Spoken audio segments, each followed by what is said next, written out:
Ben Franck, bonjour. Bonjour. On est ici à Tel Aviv. On ne voit pas très bien, mais on est face à la mer. Maintenant il fait nuit. Jaffa, vous en revenez. Qu'est-ce que ça vous évoque? Qu'est-ce que ça vous inspire? Israël, Tel Aviv, Israël. la Vous mer. connaissez déjà? La mer, moi je me baigne jamais. Alors j'ai été me baigner, je suis arrivé en mer promise. Je me suis baigné pour la première fois depuis 15 ans. Ma fille était ravie. C'est très beau, c'est très agréable, c'est un séjour magnifique. Jaffa, c'est très beau, je trouve, c'est une ville. Et puis j'aime bien les mélanges. On voit quand même quand on passe sur la plage, on voit la population arabe aussi. Et Israël, c'est pas que un État juif, c'est aussi un État dans lequel il y a 20% de population qui est une population arabe. Donc de la voir comme ça, c'est assez agréable. Qu'est-ce que vous êtes venu faire à Tel Aviv, Jaffa? Je suis venu parler des scénarios en France et espérer rencontrer des Israéliens qui sont scénaristes, producteurs. Donc je participe à l'échange culturel de la France et d'Israël. Donc cette fois-ci, vous avez voyagé pour le travail. Pourquoi est-ce que vous voyagez en général? Pour le travail. Toujours pour le travail? Non, mais souvent oui. C'est-à-dire que d'abord je travaille beaucoup, donc j'ai assez peu de temps de voyager ailleurs que dans ma tête. C'est déjà un sacré voyage.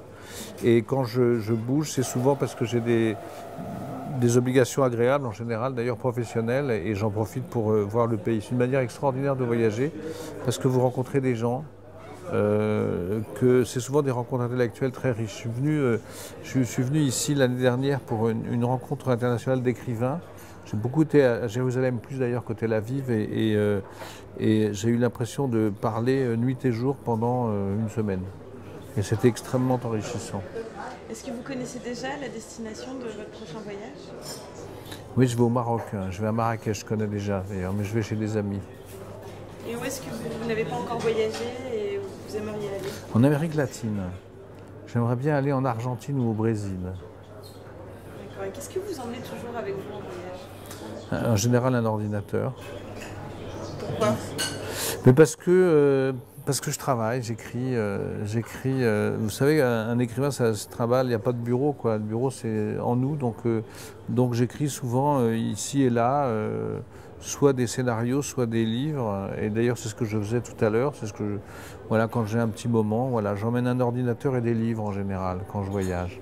Souvent, d'ailleurs, des livres du pays dans lequel je vais. Vous avez découvert un auteur israélien que vous aimez? Là, ici, au cours de ce voyage? Oui.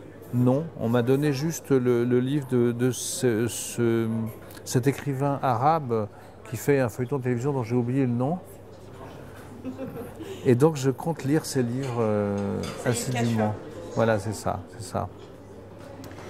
Et j'imagine qu'à un moment, vous allez finir par rentrer, et que vous finissez par rentrer. Pourquoi est-ce que vous rentrez? Et où est-ce que vous rentrez? Je rentre à Paris parce que j'y habite, que j'ai des enfants, donc un certain nombre d'obligations, que j'ai des rendez-vous, des activités quand même professionnelles, et je rentre jeudi et ça commence très fort, quoi, déjà. Donc, oui, j'ai retrouvé la ville, il fait -5 à Paris, je crois.